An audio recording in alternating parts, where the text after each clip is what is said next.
നമസ്കാരം. ചേർത്തലയിലെ സജിയുടെ മരണ വാർത്ത ഞെട്ടലോടെയാണ് കേരളക്കര കേട്ടത്. കല്ലറയിൽ നിന്ന് മൃതദേഹം തിരിച്ചെടുത്ത പോസ്റ്റ്മോർട്ടം ചെയ്തതോടെയാണ് കാര്യങ്ങളുടെ സത്യം പുറം ലോകം അറിയുന്നത്. അച്ഛന്റെ ക്രൂരപീഡനത്തിനൊടുവിലാണ് അമ്മ മരിച്ചതെന്ന മകളുടെ മൊഴിയാണ് ഈ ഒരു കേസിൽ വഴിത്തിരിവായത്. തന്റെ കൺമുന്നിൽ വെച്ചാണ് അതുണ്ടായത്. അച്ഛന്റെ വഴിവിട്ട ബന്ധങ്ങൾ ചോദ്യം ചെയ്യുമ്പോൾ വഴക്ക് പതിവാണ്. അന്ന് അച്ഛൻ അമ്മയെ ചീത്ത വിളിക്കുകയും വല്ലാതെ ഉപദ്രവിക്കുകയും ചെയ്തു. ഇതിനിടെ മുടിക്കുത്തിന് പിടിച്ച തല ഭിത്തിയിൽ ആഞ്ഞടിച്ചു. അമ്മ കുഴങ്ങി വീണു. താൻ തൊട്ടടുത്ത് താമസിക്കുന്ന ബന്ധുക്കളെ വിളിക്കാൻ ഓടി.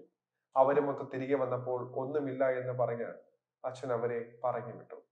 താൻ അകത്തേക്ക് കയറി ചെല്ലുമ്പോൾ അമ്മ അതേപടി കിടക്കുകയാണ്. പക്ഷേ വായിൽ നിന്നും മൂക്കിൽ നിന്നും രക്തം വരുന്നുണ്ടായിരുന്നു. ആലപ്പുഴ മെഡിക്കൽ കോളേജ് ആശുപത്രി മോർച്ചറിക്ക് മുന്നിൽ നിന്ന് മിഷ്മ തികഞ്ഞ മനക്കരുത്തോടെ ആ ദിവസം ഓർമ്മിച്ചെടുക്കുമ്പോൾ അകത്ത് അമ്മ സജിയുടെ പോസ്റ്റ്മോർട്ടവും നടക്കുകയായിരുന്നു കഴിഞ്ഞ ദിവസം. അപകടം എന്ന് കരുതിയ സംഭവത്തിൽ കല്ലറ തുറന്ന സജിയുടെ മൃതദേഹം പുറത്തെടുത്ത് പോസ്റ്റ്മോർട്ടം ടേബിളിൽ എത്തിച്ചത് അച്ഛൻ സോണിക്കെതിരെ മിഷ്മ പി ഉലഹന്നാൻ നൽകിയ പരാതിയായിരുന്നു. ചേർത്തല നഗരസഭ 29-ാം വാർഡ് പണ്ടകശാലപ്പറമ്പിൽ വി സി സജിയുടെ മരണത്തിന്റെ 4-ാം ദിവസം ഭർത്താവ് PY സോണി ഇതേ തുടർന്ന് അറസ്റ്റിലാവുകയായിരുന്നു. ഖത്തറിൽ നേഴ്സായിരുന്നു അമ്മ. 2 വർഷം മുൻപ് നാട്ടിലെത്തി. അമ്മ നാട്ടിലില്ലാത്ത കാലത്ത് അച്ഛന് വിവാഹേതര ബന്ധങ്ങൾ ഉണ്ടായിരുന്നു. അത് ചോദ്യം ചെയ്തപ്പോഴെല്ലാം ശാരീരികവും മാനസികവുമായി പീഡിപ്പിച്ചു. കുടുംബത്തെ ഓർത്താണ് അമ്മ എല്ലാം സഹിച്ചത്, മിഷ്മ പറയുകയാണ്.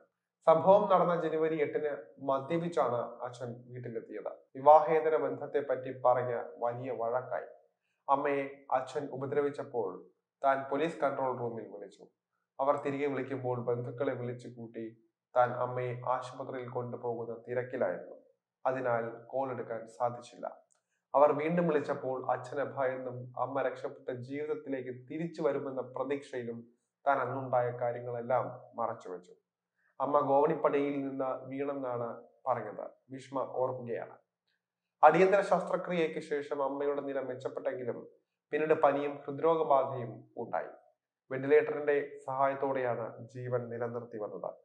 ചികിത്സയിലായിരുന്ന സമയത്തൊന്നും അമ്മ സംസാരിച്ചിരുന്നില്ല.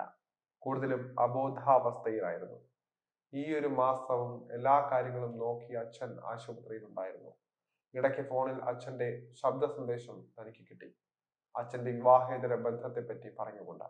അമ്മ ആശുപത്രി വിട്ട ശേഷം അച്ഛനെതിരെ കേസ് കൊടുക്കാൻ താൻ തീരുമാനിച്ചിരുന്നതായി ഭീഷ്മ പറയുന്നു. എന്നാൽ പ്രതീക്ഷകളെ ആകെ തകിടം മറിച്ചുകൊണ്ടാണ് അമ്മ കഴിഞ്ഞ ദിവസം, അതായത് ഞായറാഴ്ച യാത്രയായത്. തന്റെ ഇഷ്ടത്തിന് എതിര് നിന്നാൽ അമ്മയുടെ ഗതി നിനക്കും ഉണ്ടാകുമെന്ന് ചൊവ്വാഴ്ച രാത്രി അച്ഛൻ ഭീഷണിപ്പെടുത്തിയതായി ഭീഷ്മ ഓർക്കുന്നു. പിറ്റേന്ന് തന്നെ താൻ പോലീസിൽ പരാതി നൽകുകയായിരുന്നു.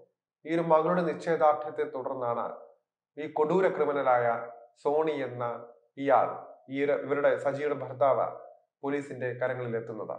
ഒരുപക്ഷെ ആ കുട്ടി മൗനം പാലിച്ചിരുന്നുവെങ്കിൽ ഇന്നും അയാൾ തല ഉയർത്തി സമൂഹത്തിന് മുന്നിൽ നടന്നേനെ. ഭാര്യ പോയതിന്റെ പേരിൽ മറ്റൊരാളെ വിവാഹം കഴിച്ചാലും അയാൾക്കെതിരെ തിരിയാൻ ആരുമില്ലാത്തൊരു അവസ്ഥ വരും. എന്തായാലും അച്ഛനൊന്നൊരു പരിഗണന പോലും കൊടുക്കാതെ ഈ ക്രൂര പീഡനം നടത്തി ഇയാൾക്കെതിരെ നട്ടല്ലുറച്ചു നിന്ന മിഷ്മയ്ക്ക് വേണം കയ്യടി നൽകാൻ.